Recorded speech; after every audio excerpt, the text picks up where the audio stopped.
दोस्तों बिहार पुलिस के तरफ से मद्य निषेध विभाग में बहुत बढ़िया सब इंस्पेक्टर पोस्ट पे वैकेंसी निकाला गया है।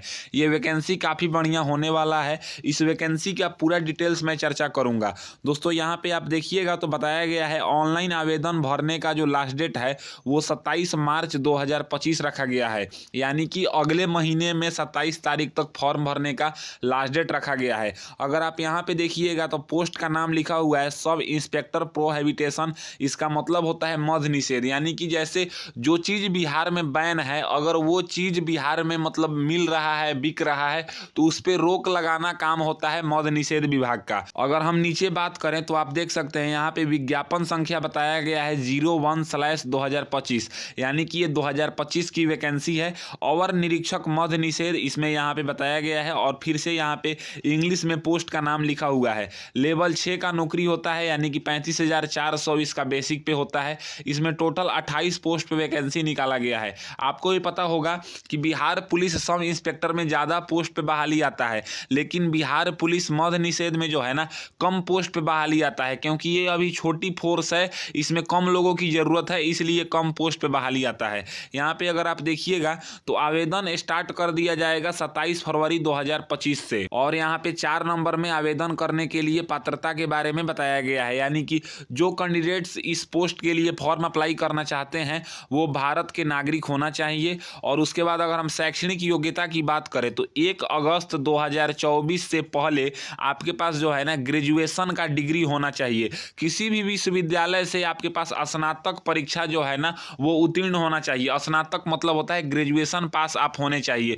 कोई भी कोर्स किए हैं, BCA किए हैं या BBA किए हैं या BTech किए हैं या BA किए हैं या BCom किए हैं या BSc किए हैं, इसमें सभी प्रकार के ग्रेजुएशन वाले कैंडिडेट्स जो है ना फॉर्म भर सकते हैं। उम्र सीमा की गणना की अगर हम बात करें तो बताया गया है कि 1/8/2024 को जो है ना आपका एज भी काउंट किया जाएगा। अभ्यर्थियों का उम्र दिनांक 1/8/2024 को मैट्रिक के प्रमाण पत्र में जो जन्म तिथि लिखा है उसी के अकॉर्डिंग काउंट किया जाएगा और उसी के अकॉर्डिंग माना जाएगा। आगे बात करें तो यहाँ पे बताया गया है कि मिनिमम एज जो इसमें चाहिए वो 20 साल चाहिए। किस कैटेगरी का? तो अनारक्षित सामान्य वर्ग का। यानी कि जो लोग जनरल कैटेगरी से आते हैं और उनका जेंडर पुरुष है तो उनके लिए मिनिमम 20 साल चाहिए और मैक्सिमम 37 वर्ष चाहिए। महिलाओं के लिए यानी कि जनरल कैटेगरी के महिला के लिए न्यूनतम 20 वर्ष चाहिए और अधिकतम 40 वर्ष से ज़्यादा नहीं होना चाहिए। उसके बाद यहाँ पे पिछड़ा वर्ग और अत्यंत पिछड़ा वर्ग के बारे में बताया गया है पुरुष और महिला दोनों के लिए कि 20 वर्ष से लेकर 40 वर्ष के बीच में आपका एज होना चाहिए।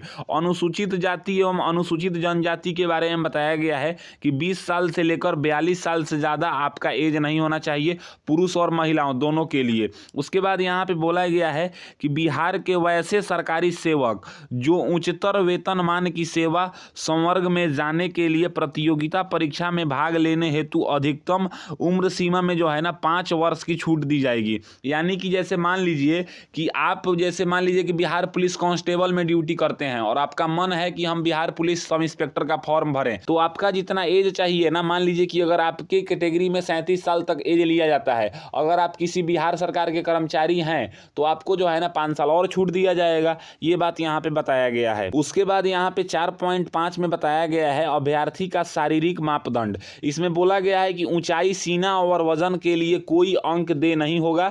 यानी कि आपका हाइट, वेट और चेस्ट में कोई भी नंबर नहीं दिया जाएगा बोला गया है। परंतु लेकिन ये आपको जो है ना पूरा करना होगा। अगर पूरा नहीं करेंगे तो असफल घोषित कर दिया जाएंगे। जैसे कि यहाँ पे ऊंचाई यानी कि हाइट के बारे में बताया गया है। अनारक्षित यानी कि जनरल कैटेगरी के पुरुष और पिछड़ा वर्ग के पुरुष के लिए न्यूनतम 165 सेंटीमीटर हाइट चाहिए।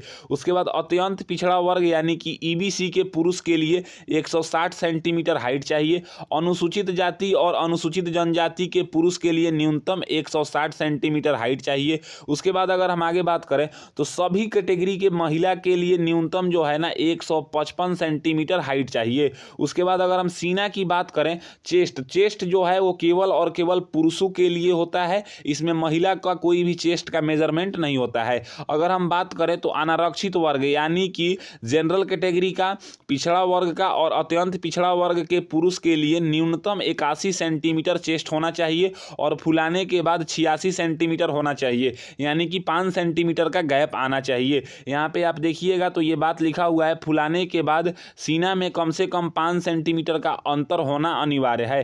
अनुसूचित जाति एवं अनुसूचित जनजाति के पुरुष के लिए अगर हम चेस्ट की बात करें तो न्यूनतम बताया गया है 79 सेंटीमीटर और फुलाने के बाद 84 सेंटीमीटर। इन लोगों का भी सीना में जो है ना फुलाए और बिना फुलाए में 5 सेंटीमीटर का गैप होना चाहिए। और फिर यहाँ पे 3 नंबर में लिखा गया है महिलाओं के लिए सीना की मापी नहीं होगी।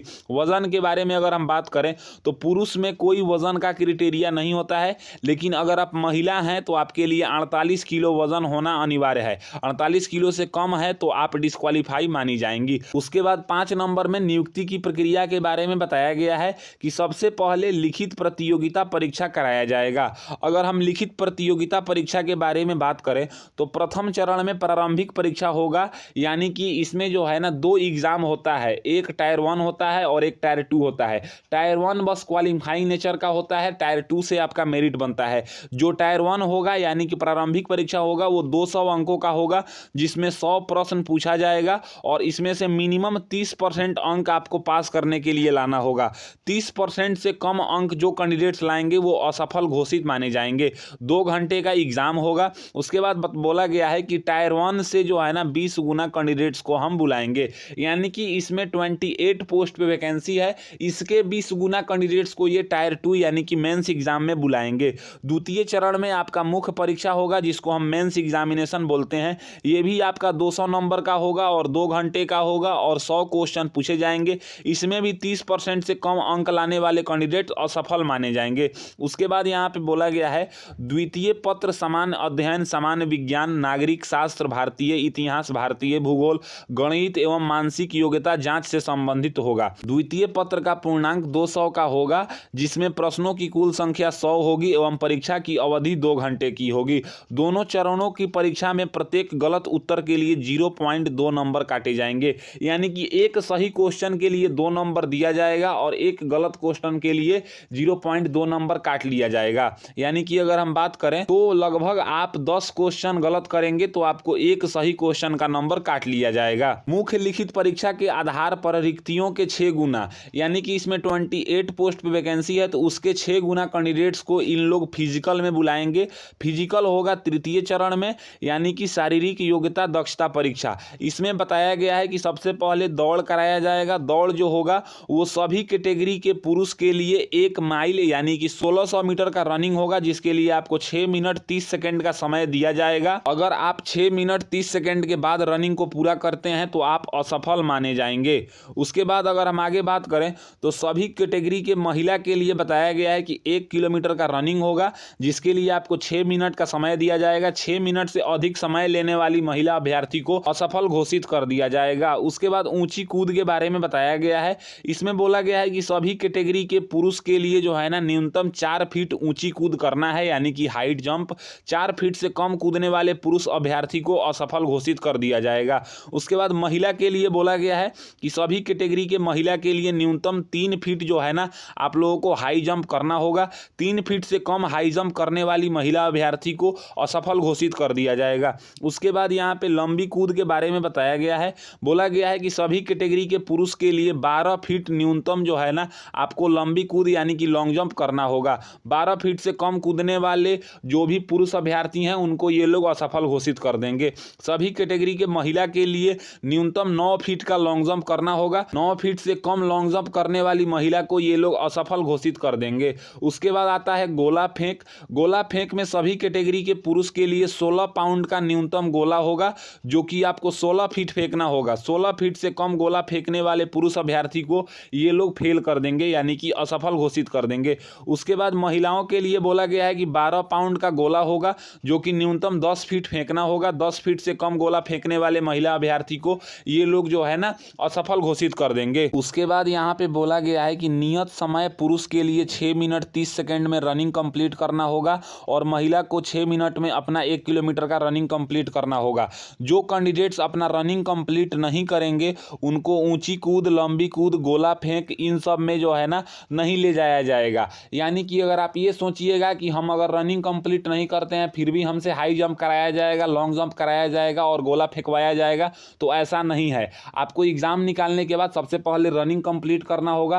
रनिंग जो कैंडिडेट्स कंप्लीट करते हैं उन्हीं कैंडिडेट से आगे का प्रोसेस कराया जाता है। उसके बाद यहाँ पे 6 नंबर में मेधा सूची के बारे में बताया गया है, यानी कि मेरिट लिस्ट के बारे में बोला गया है कि अंतिम रूप से सफल अभ्यर्थियों की मेधा सूची मुख्य लिखित परीक्षा यानी कि जो मेंस एग्जामिनेशन होगा उसमें प्राप्त अंकों के आधार पर तैयार किया जाएगा। ऐसा नहीं है कि आप पहले एग्जाम में ज़्यादा नंबर ला देंगे और दूसरे एग्जाम में कम नंबर लाएंगे तो आपका सिलेक्शन होगा। आपका जो दूसरा एग्जाम होगा यानी कि मेंस एग्जामिनेशन, उसी में आपको बेहतर रिजल्ट देना है, क्योंकि उसी के आधार पे जो है ना मेरिट बनेगा। फिर यहाँ पे बताया गया है कि अगर कोई 2 कैंडिडेट्स को समान नंबर आ जाता है तो जिनका उम्र ज़्यादा होगा उनको ये लोग वरीयता देंगे। अगर उनका उम्र भी समान हो जाता है तो फिर ये शैक्षणिक योग्यता के आधार पर वरीयता देंगे, जिसके पास ज़्यादा एजुकेशन होगा। यहाँ पे बोला गया है शैक्षणिक योग्यता समान होने की दशा में अभ्यर्थियों के वरीयता के लिए उनके 10वीं के प्रमाण पत्र में उल्लेखित नाम अंग्रेजी वर्णमाला के क्रम के अनुसार निर्धारित की जाएगी। यानी कि अगर किसी कैंडिडेट्स का मेंस एग्जामिनेशन में नंबर भी समान हो जाता है, उम्र भी समान हो जाता है, शैक्षणिक योग्यता भी समान हो जाता है, फिर उनका जो है ना नाम चेक किया जाएगा कि जैसे कि इनका अगर ए से नाम होगा तो वो पहले आ जाएंगे, तो फिर उनको वो लोग रख लेंगे। फिर यहाँ पे बताया गया है कि मुख्य परीक्षा के आधार पर तैयार की जाने वाली अंतिम मेधा सूची जो है ना वो अनुसूचित जाति, अनुसूचित जनजाति एवं महिला वर्ग के अभ्यर्थी के लिए न्यूनतम अर्हता बताया गया है 32% चाहिए, अत्यंत पिछड़ा वर्ग के अभ्यर्थी के लिए 34% चाहिए, पिछड़ा वर्ग के अभ्यर्थी के लिए न्यूनतम 36.5 चाहिए तथा सामान्य वर्ग के अभ्यर्थी के लिए 40% चाहिए। अंतिम रूप से चयनित अभ्यर्थी की अनुशंसा बिहार पुलिस अवर सेवा आयोग द्वारा संबंधित नियुक्ति प्राधिकार को नियुक्ति हेतु भेजी जाएगी। यानी कि जो अंतिम रूप से चयन हो जाएंगे उनका जो है ना नाम भेजा जाएगा, उनके बाद उनका नौकरी लगेगा। अगर हम वैकेंसी की बात करें तो जैसा कि आपको पता है, मैं शुरू में ही बताया था कि टोटल 28 पोस्ट पे वैकेंसी निकला है। इसमें से 12 पोस्ट जो है ना वो अनारक्षित के लिए रखा गया है। उसके बाद अनुसूचित जाति के लिए 4 पोस्ट रखा गया है, अनुसूचित जनजाति के लिए इसमें एक भी पोस्ट नहीं रखा गया है, अत्यंत पिछड़ा वर्ग के लिए 5 पोस्ट है, उसके बाद पिछड़ा वर्ग के लिए 3 पोस्ट है और पिछड़े वर्ग की महिला के लिए 6 पोस्ट है और ईडब्ल्यूएस के लिए यानी कि आर्थिक रूप से कमजोर वर्ग के लिए 3 पोस्ट रखा गया है। ये टोटल वैकेंसी का बात हो गया। इसमें से बिहार में जो है ना फीमेल कैंडिडेट्स को 35% का रिजर्वेशन दिया जाता है। तो जो पोस्ट जिस कैटेगरी में है उसी कैटेगरी के महिला के लिए यहाँ पे उनका रिजर्वेशन बताया गया है। जैसे कि जनरल कैटेगरी के महिला के लिए 4 पोस्ट है, उसके बाद से अनुसूचित जाति के महिला के लिए 1 पोस्ट रिजर्व है और अनुसूचित जनजाति के महिला के लिए 0 पोस्ट है, अत्यंत पिछड़ा वर्ग की महिला के लिए 2 पोस्ट है और पिछड़ा वर्ग की महिला के लिए 1 पोस्ट रखा गया है। पिछड़े वर्ग के महिला के लिए यहाँ पे 0 पोस्ट है और ईडब्ल्यूएस के महिला के लिए 1 पोस्ट है और टोटल 9 पोस्ट पे वैकेंसी है। स्वतंत्रता सेनानी के नाती नतनी पोते पोती को जो है ना 2% रिजर्वेशन दिया जाता है, तो इसमें उनके लिए 0 वैकेंसी है। यानी कि अगर आपके पास स्वतंत्रता सेनानी का सर्टिफिकेट है भी तो भी आपको अपने कैटेगरी से फॉर्म भरना होगा, आप इसका लाभ नहीं ले पाएंगे क्योंकि इसमें वैकेंसी नहीं है। कट ऑफ की तिथि की अगर हम बात करें तो बताया गया है कि इसमें शैक्षणिक योग्यता हो गया, आयु सीमा हो गया, अन्य अर्हता हो गया, जो भी चीज इसमें मांगा गया है वो सब आपको 1 अगस्त 2024 को काउंट किया जाएगा। उसके बाद यहाँ पे चिकित्सा जांच एवं चरित्र एवं पूर्ववृत्त सत्यापन यानी कि बोला गया है कि कैरेक्टर सत्यापन और मेडिकल इसमें होगा। मेडिकल के बारे में बताया गया है कि जिनका भी सिलेक्शन होगा उनको मेडिकल मतलब कराया जाएगा और इसमें किसी भी तरह का आप कोई भी डिटेल्स अपना छिपाएंगे नहीं तो आपको ये लोग अयोग्य घोषित कर देंगे। फिर यहाँ पे लिखित परीक्षा, शारीरिक दक्षता परीक्षा के समय पर अभ्यर्थी कोरोना संक्रमण से बचाव हेतु प्रशासन द्वारा इस संबंध में निर्गत सभी अध्ययन निर्देश का कड़ाई से पालन करेंगे। आवेदन करने का प्रक्रिया बताया गया है कि यहाँ पे bpssc.bihar.gov.in के वेबसाइट पे आप जाएंगे। इसमें आपको प्रोहेबिटेशन टैब पे जाके ऑनलाइन फॉर्म भरना होगा। ऑनलाइन फॉर्म भरने के बाद आपको जो है ना पेमेंट्स करना होगा। अगर हम पेमेंट्स की बात करें तो बताया गया है बिहार राज्य के मूल निवासी अत्यंत पिछड़ा वर्ग, आर्थिक रूप से कमजोर वर्ग एवं अनारक्षित वर्ग के पुरुष अभ्यर्थी एवं राज्य से बाहर के अभ्यर्थियों के लिए 700 रुपये का एप्लीकेशन फी रखा गया है तथा बिहार राज्य के मूल निवासी अनुसूचित जाति अनुसूचित जनजाति वर्ग के पुरुष के लिए जो है ना बोला गया है कि 400 रुपये और सभी कैटेगरी के महिला के लिए भी 400 रुपये रखा गया है पेमेंट्स। ये पेमेंट्स आप क्रेडिट कार्ड और डेबिट कार्ड से पे कर पाएंगे। इसमें नेट बैंकिंग का भी ऑप्शन मिलेगा। उसके बाद यहाँ पे ऑनलाइन आवेदन पत्र भरने के बारे में आवश्यक निर्देश दिया गया है। यदि कोई सूचना झूठी या गलत पाई जाएगी तो आवेदन पत्र को रद्द करने के साथ साथ आवश्यक कानूनी कार्रवाई की जाएगी। यानी कि कोई भी डिटेल्स आप गलत नहीं भरेंगे। फिर से यहाँ पे इसका लिंक दिया हुआ है, इसी लिंक पे आपको जाना है और प्रोहिबिटेशन टैब वाले सेक्शन में जाके एडवर्टाइजमेंट नंबर 01/2025 में आपको फॉर्म अप्लाई करना है। तो दोस्तों, बिहार पुलिस के द्वारा मद्य निषेध में बहुत बढ़िया सब इंस्पेक्टर का 28 पोस्ट पे वैकेंसी निकाला गया है। इसका पूरा डिटेल्स मैंने बताया। अगर मेरी दी हुई जानकारी आपको पसंद आता है तो मेरे वीडियो को लाइक कीजिए एंड ऐसे ही इन्फॉर्मेटिव वीडियो के लिए मेरे चैनल को सब्सक्राइब कीजिए। आज के लिए बस इतना ही। मैं आपसे विदा लेना चाहूँगा। तब तक आप लोग देखते रहिए मेरा यूट्यूब चैनल फॉर्म फिलअप की नॉलेज। जय हिंद, जय भारत।